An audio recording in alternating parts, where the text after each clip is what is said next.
Dear children, here the word waste is used as noun and here the word waste is used as verb. The king ordered not to waste all the scraps. He ordered the cook to find a way to use them. Then the Maharaja went away. The cook was in a fix and kept staring at the vegetable scraps for some time. Suddenly, an idea flashed across his mind. Now the cook was in a critical situation. He only looked at the scraps. But suddenly an idea came to his mind. He took all the vegetable bits, washed them and cleaned them well.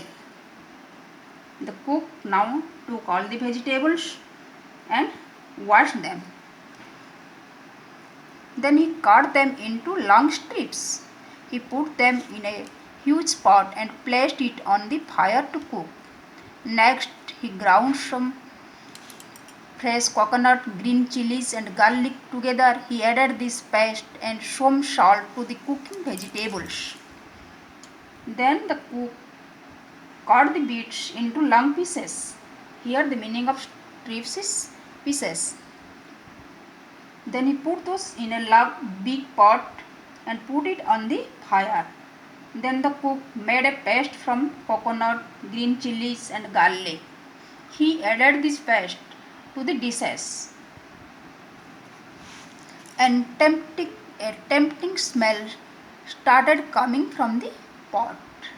Now an attractive smell came from the pot.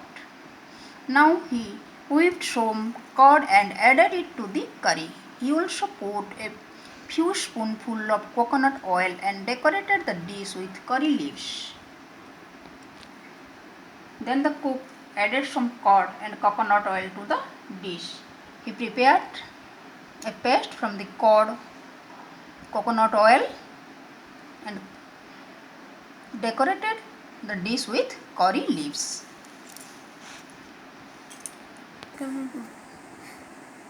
Lo and behold, the new dish was ready. The cook served this new dish to the guests that evening. The meaning of lo and behold is to look with surprise. The cook served the guests with the new dish that is prepared. Everyone was eager to know. The cook thought and thought. Then a name came to his mind. He named it as Avial.